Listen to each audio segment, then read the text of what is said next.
Hello বন্ধুরা, চলে এসেছি আজকে আবার আমার রান্নাঘরে। দেখো আজকে আমি কি রান্না করছি। এই দেখো লাল শাক ভাজা হবে, আর হচ্ছে এই যে পনির। আজকে আমি পনির রান্না করছি। আজকে পনিরটা কিভাবে রান্না করছি সেটাই তোমাদের সাথে শেয়ার করব। চলো। এই দেখো, প্রথমে পনিরগুলোকে আমি হালকা ভাব করে ভেজে নেব। খুব বেশি ভাজবো না, হালকা করে ভেজে নেব। এই দেখো আমার সব পনিরগুলো ভাজা হয়ে গেছে। এইবার আমি তেলের মধ্যে গোটা জিরে আর একটা শুকনো লঙ্কার ফোড়ন দিয়ে দেব। এই যে দেখো, এবার এটা একটু হালকা ভাজা হয়ে গেলে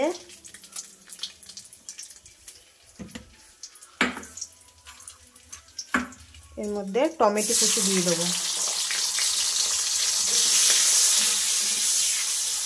এবার এটাকে ভালো করে কষিয়ে নেব।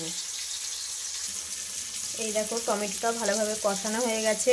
এবার আমি এটাতে মশলা দেবো। আমি আগেই মিক্সারে বানিয়ে রেখেছিলাম। এটার মধ্যে জিরে গুঁড়ো আছে, আদা, লঙ্কা, আর হচ্ছে তোমার পোস্ত আর মগজ। এই কটা মশলা আমি মিক্সারে আগেই করে রেখেছিলাম। এই মশলাটা পুরো দিয়ে দিলাম।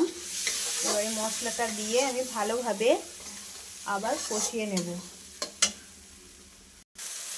এই দেখো মশলাটা আমার সুন্দরভাবে কষানো হয়ে গেছে, আর খুব সুন্দর একটা গন্ধও বার হয়েছে। দেখো মশলা থেকে তেল ছেড়ে দিয়েছে। এবার আমি জল ঢেলে দেব।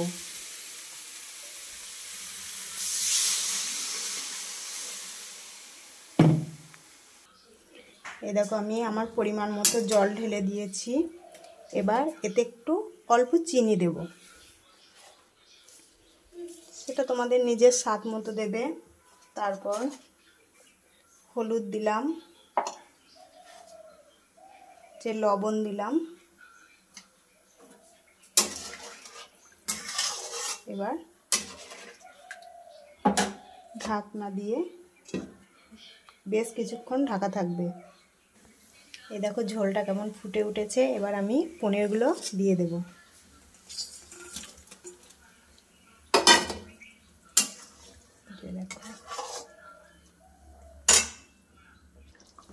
এই দেখো আমার পনির রান্নাটা খুব কমপ্লিট হয়ে গেছে। চলো ঢেলে দেখাই তোমাদেরকে কেমন হয়েছে।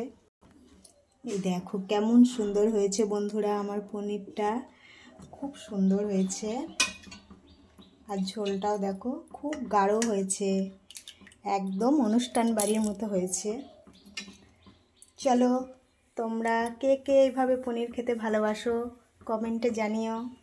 চলো আজকে এই পর্যন্তই, টাটা।